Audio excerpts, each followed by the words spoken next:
¿Cómo están? Buenas noches. Bienvenidos a otra edición de Cara o Cruz. Estamos en vivo y en directo acá por Unicanal.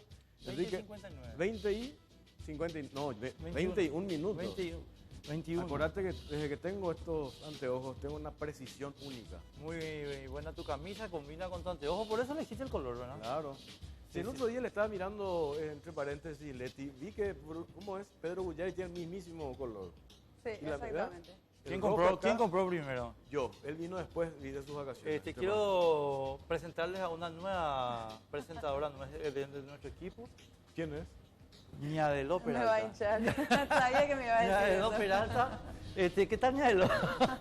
¿Cómo está? Yo creo que por lo menos tenemos el trajecito nomás del color rojo. Valga la aclaración. No, pues te queda muy bien, ¿eh? Muchas gracias.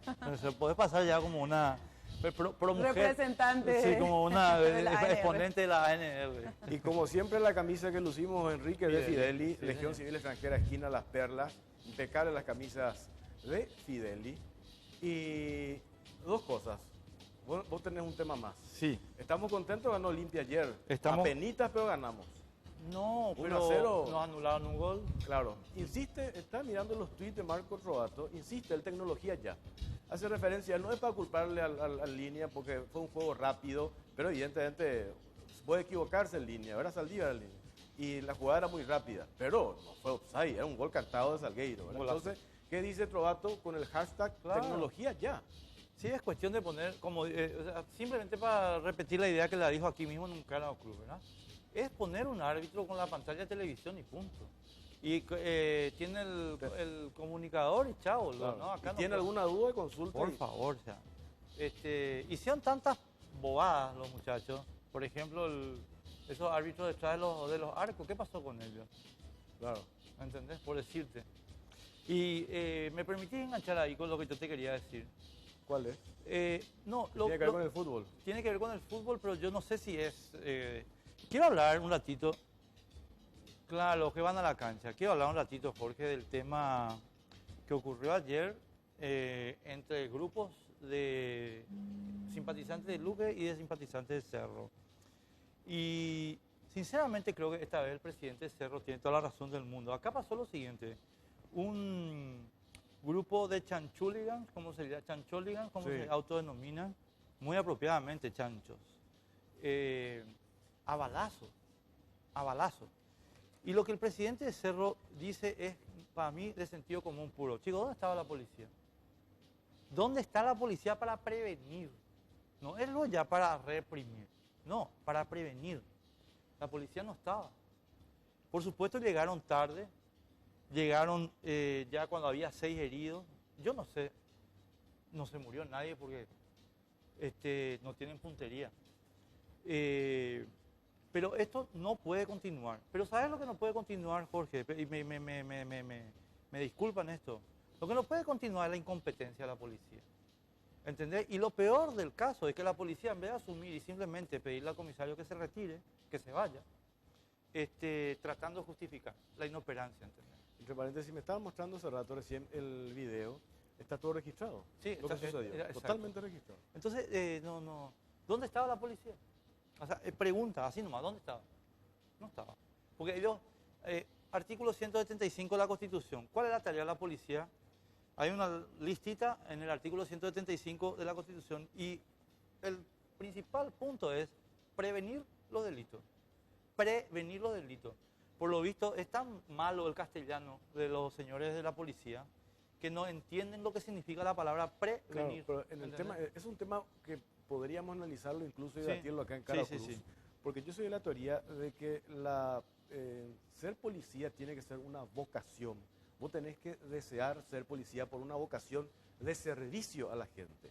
Hay mucha gente que se presenta en las filas o van al cuadro policial porque ven la manera de hacerse millonario de la noche a la mañana. Así mismo. ¿verdad? Y casos, más vale que tengamos Pero- casos alevosos y recientes, el tema de Alvarenga, Un poco los de historia. combustibles, el caso de Osorio, que ahora ya está en su casa con prisión domiciliaria. Un poco de historia, Jorge.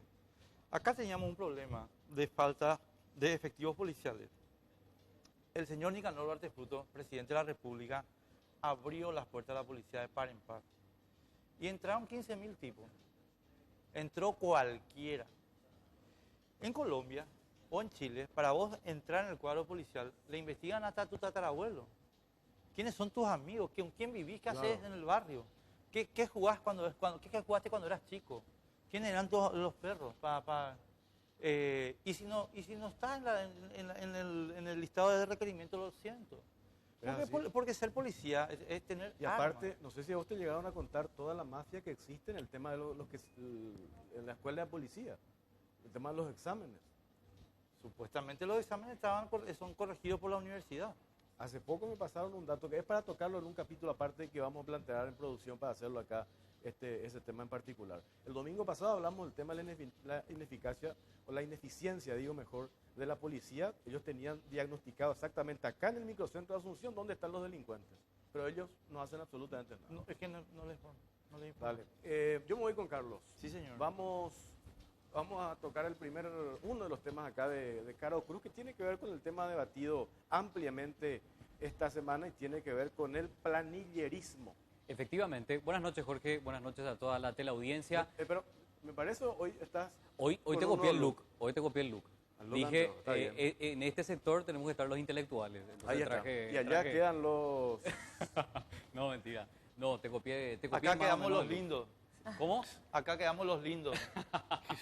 Bueno, segundo bloque, planillerismo. Hay que recordar que se estaba debatiendo este tema del aumento en la suba de las tarifas en las empresas públicas, ANDE y ESAP. ¿Qué es lo que decía el presidente de la República? Bueno, no va a haber aumento hasta que se sinceren los costos dentro de estas empresas públicas, específicamente ANDE y ESAP. Y ahí es donde se parte este debate que en realidad ya fue instalado desde el 2013, cuando Horacio Cartes asume el gobierno. Desde el 2013, con diferentes términos, el gobierno de Horacio Cartes ha planteado, decía primero una lucha, después decía una cruzada en contra del planillerismo. Lo cierto es que han ingresado desde el 2013 muchas personas al Estado paraguayo y nadie ha controlado a las que ya están. Entonces, esta posición definitivamente se reclama desde algunos sectores que pase más del discurso político. Aunque sí se celebra, por ejemplo, el decreto que lanzaba el año pasado el presidente de la República, que establece que los contratados sin concurso no van a poder cobrar este año 2016, desde enero específicamente.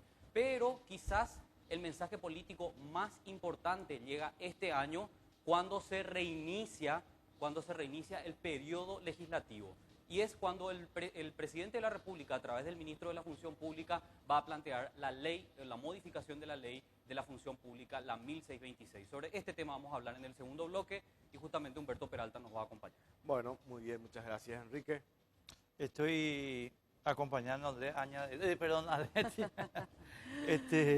Nosotros vamos a hablar de otro tema, Leti, también tremendo, el criadazgo en el Paraguay. Tuvimos un caso trágico en los últimos días y que nos despierta a todos un poco, o nos obliga a mirar un poco el tema y bueno, sobre esto nuestro informe y nuestro primer bloque también. Exactamente, porque es una situación bastante normal en nuestro país. Cada vez hay más niños y niñas que son sometidos a esta forma, dicen ellos, de darles una mejor vida, supuestamente, piensan los padres, pero finalmente son criados en otras casas, son explotados. También ellos son prácticamente los esclavos, dirían algunos. Incluso una especialista decía que esa sería la definición verdadera de lo que son estos niños cuando van a vivir en casas de otras personas y trabajan. Según la encuesta nacional de actividades de niños, niñas y adolescentes 2011, 47.000 niñas y adolescentes en Paraguay se encuentran en situación de criadazgo, lo que representaba el 2,5% del total de la población infantil de nuestro país.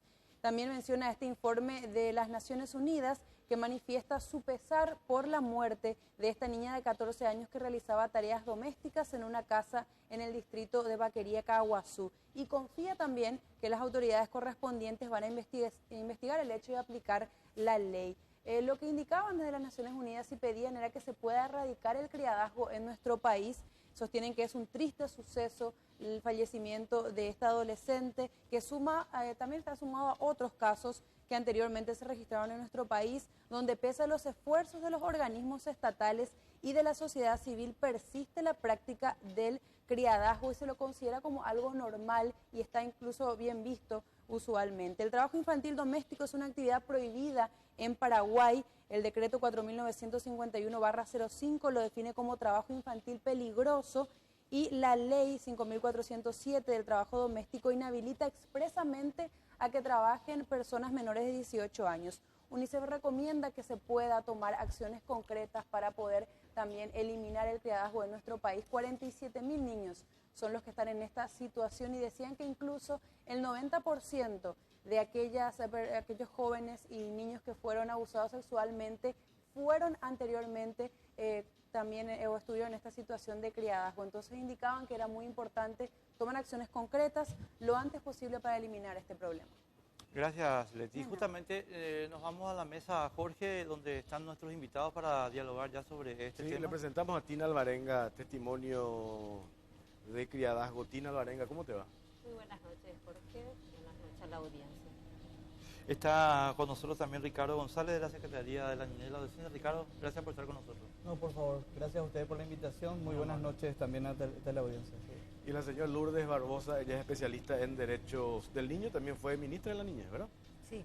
Y ya estuvo compartiendo otros programas con nosotros acá en Cara Cruz.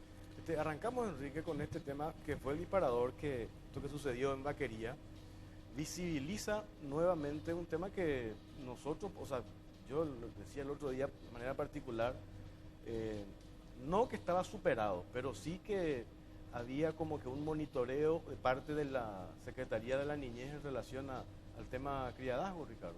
Así mismo, Jorge. Quiero tomar la palabra, efectivamente manifiesta por el informe muy concreto relacionado al tema de criadazgo en cuanto a números, ¿verdad? Los datos están, las cifras están. Para poder erradicar el criadazgo, creo que ya tenemos que enfocarnos a través de una campaña a nivel nacional. Está tan arraigado dentro de nuestra sociedad que todos los esfuerzos que se vienen realizando ya desde hace bastante tiempo, ¿verdad? Otras gestiones más, una de ellas las gestiones también de la doctora Barbosa que nos acompaña aquí en la mesa, efectivamente hacen de que tan instalado está esta figura, considerada una de las peores formas de trabajo infantil, que ya lo tenemos que encarar efectivamente como una campaña nacional. Está instalada dentro de nuestra sociedad, esos datos son así de contundentes.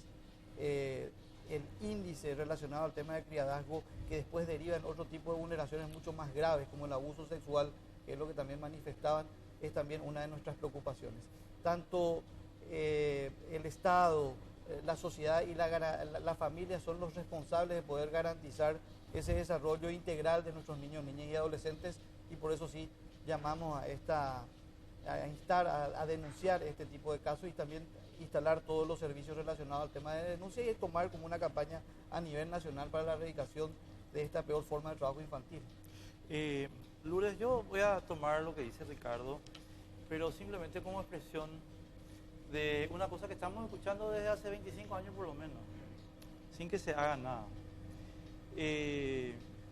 Estamos conscientes, Ricardo, desde hace, yo creo que en el Paraguay, desde que somos independientes, de que acá estamos sufriendo una cantidad de taras que vienen de la colonia, entre ellas el criadazgo, ¿verdad? Esto pues es una cristianización de la encomienda, no sé si se puede llamar, y entonces, pero nos vamos todos en discurso, porque la cuestión está, y ahí viene la pregunta, Lourdes, ¿por qué no le procesamos a los padres por incumplimiento de la obligación de cuidado? Es decir, ¿quién le obliga a un padre a dar a su hijo a otra familia? Nadie. Es un incumplimiento de la obligación de cuidado, está en el Código Penal. ¿Qué es lo que tanto discurso? Bueno, buenas noches. Gracias. Sí. Sí, es una institución de la época de la colonia, eso es tal cual, ¿verdad? Incluso hay investigaciones en nuestro medio para comprobar eso, ¿verdad? Pero es una institución que tuvo mucho desarrollo durante la dictadura militar. Eso también hay que tenerlo muy presente, ¿verdad? Yo lo resalto especialmente porque eso impacta sobre nuestra cultura. ¿Por qué no le procesamos a mucha gente? Hay muchos porqués que responder en esta realidad, ¿verdad? En el caso de Carolina específicamente, que es un caso muy ejemplificador, se pueden ver muchas de esas interrogantes. Por ejemplo, en este caso, ¿verdad? Los padres, de acuerdo al testimonio que tenemos recogido por los medios, ¿verdad? Los padres, estos 3 niños, ¿verdad? Estaban privados del cuidado de sus padres porque sus padres estaban afectados de una enfermedad. alcoholismo, una enfermedad grave, ¿verdad? Casi una epidemia. Tal vez habría que preguntarle a los profesionales de salud qué políticas públicas existen en el Paraguay para las personas con adicciones severas, ¿verdad? Bueno, ellos estaban privados del cuidado de sus padres por esta enfermedad, ¿verdad? Y estaban ya bajo la protección del sistema de protección judicial y del Estado, ¿verdad?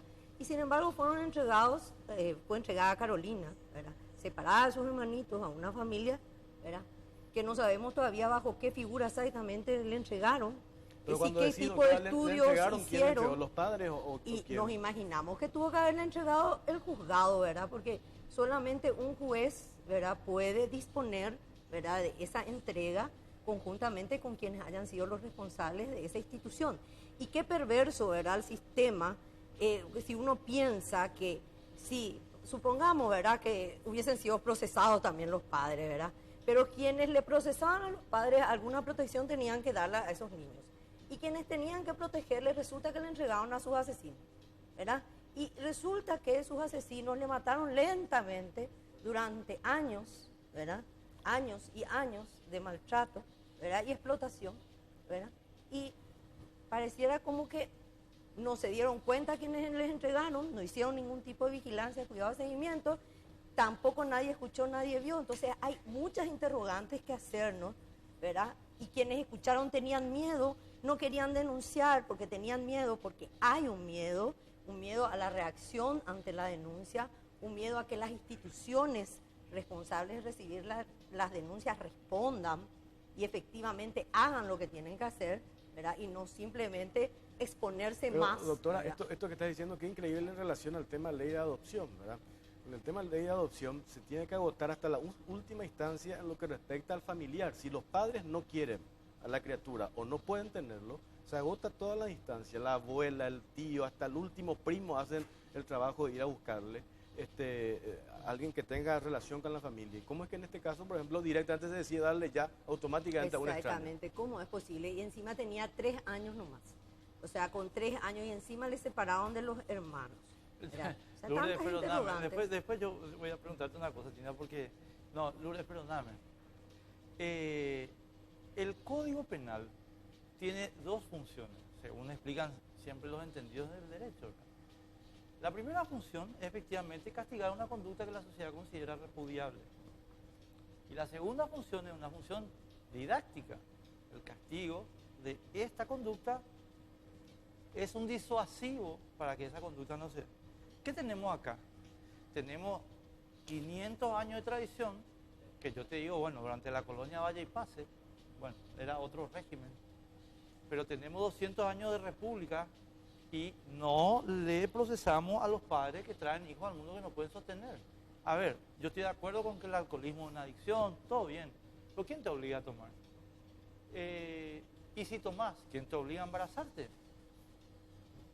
¿Entendés? Entonces, vos te embarazaste, pues o dejas de tomar o te vas a la cárcel. Pero acá, te termino nomás la idea, pero acá, Lourdes, estamos, y yo te agradezco, Jorge, haber traído a colación el tema de las adopciones. Estamos dictados por ONG que viven, quiero ser grosero, bueno, voy a hacer buena homenaje a ustedes, no, voy a ser si quiero grosero, en una nube de pedo. Bueno, pero ¿y por qué? ¿Por qué el Estado?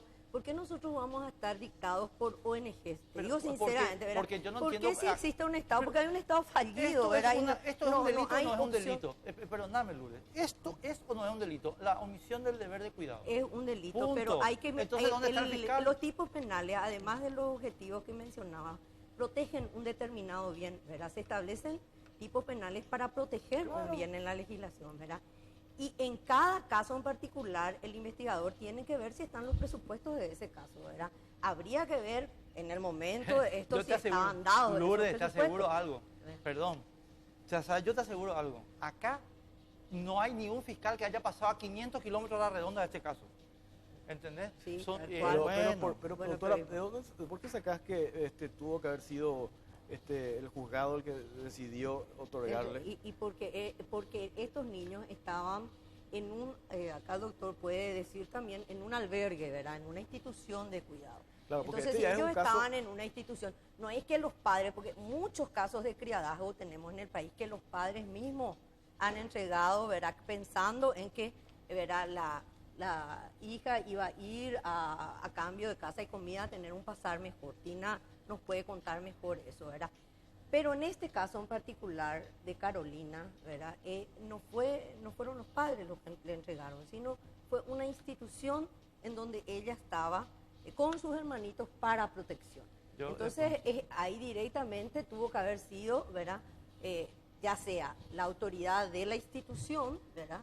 O las autoridades judiciales, que en ese caso intervienen. Porque las acá que en le este tuvieron caso en que haber particular entregado. se dio esta situación, digo, que los padres tenían este problema de alcoholismo, entonces se fueron entregados a una institución que se encargue de su hijo. Pero digo nomás, la mayoría de los casos de criadazgo, corregime Ricardo si me equivoco, ni siquiera se tiene este problema. Sencillamente el padre dice, ¿sabes? Nosotros no podemos, justo Claro. vino el tío y dijo, ¿sabes qué? Dale, vale vos, porque Acá, este es mi padrino. pues, es guapa de mi hija, ¿verdad? Por eso hay que hacer una buena diferenciación. Sí. Cuando hablamos de criadazgo hablamos también de la actividad de trabajo doméstico. Y conforme a las encuestas que justamente manifestaron, se hizo una división antes de realizar y sacar las cifras así claras relacionadas al tema de criadazgo. Están aquellos trabajos domésticos que realizan niños, niñas y adolescentes dentro de la misma familia. Y están aquellos trabajos domésticos que realizan efectivamente niños, niñas y adolescentes en casa de terceros. Entonces, ahí es donde la gravedad de la situación efectivamente es mucho mayor por el nivel de exposición. Y en la mayoría de los casos, por lo menos que hemos recibido denuncias a través del 147, en la mayoría de los casos los niños son dados de manera voluntaria a estas familias, a estos hogares de terceros efectivamente, con la promesa o con la excusa efectivamente de brindarles alimentos, brindarles educación, brindarles una mejor oportunidad que los padres no le están queriendo. Legalmente eso se puede hacer. Realmente no está permitido. Legalmente no se puede hacer. No se puede realizar, ¿verdad? En este caso puntual, hablando así en general y de estas generalidades. Quisiera ir un poquito a lo particular de este caso puntualmente, que es el que menciona la doctora, porque en este caso puntual, efectivamente la niña, como primera medida de protección ante la situación efectivamente en la cual estaban los padres, fue dada en abrigo, una institución de abrigo en Caguazú. La institución de abrigo se llama Moraiju, ¿verdad? Esta institución de abrigo efectivamente es la que acogió a la niña en abrigo. Tuvo que haber una orden judicial de abrigo en tal sentido y con posterioridad fue otorgado en guarda a esta familia efectivamente por un juzgado de la niñez y la adolescencia también de Caguazú. Ahí la medida de la guarda es una medida que tiene que ser provisoria.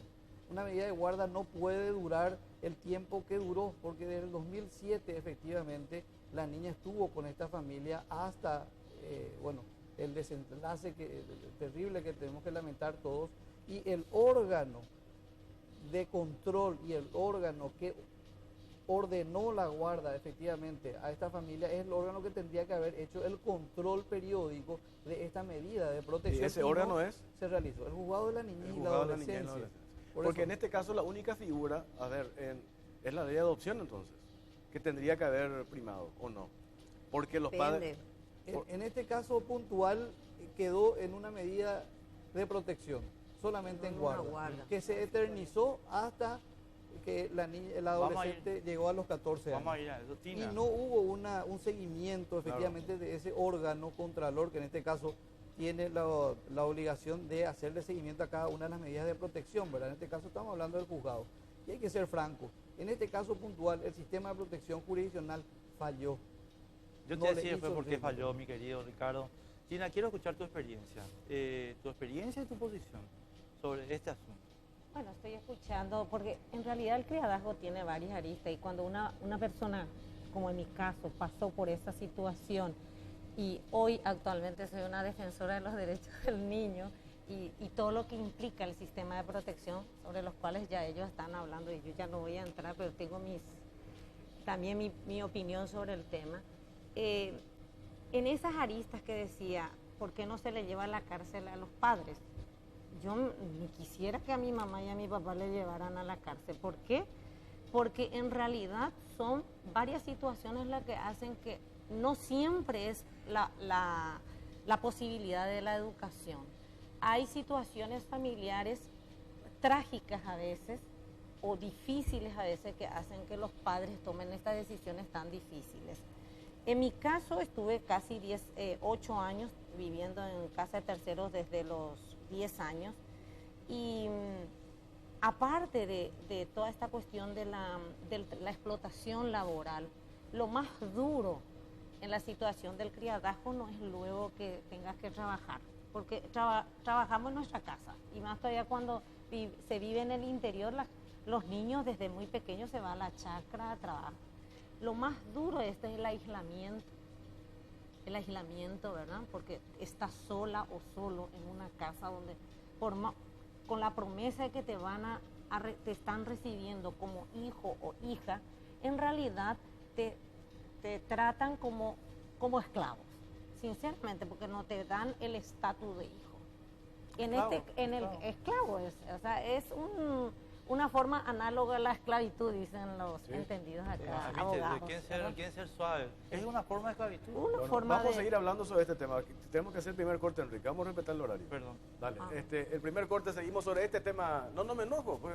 Se enoja. Vamos al corte, venimos enseguida.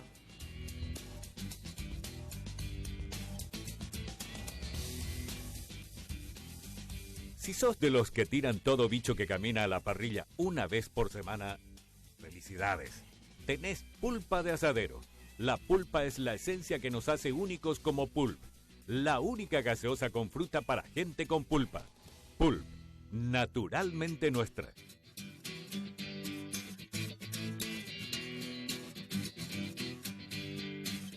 Con Banco Familiar tenés el vehículo que siempre quisiste. Es rápido y fácil.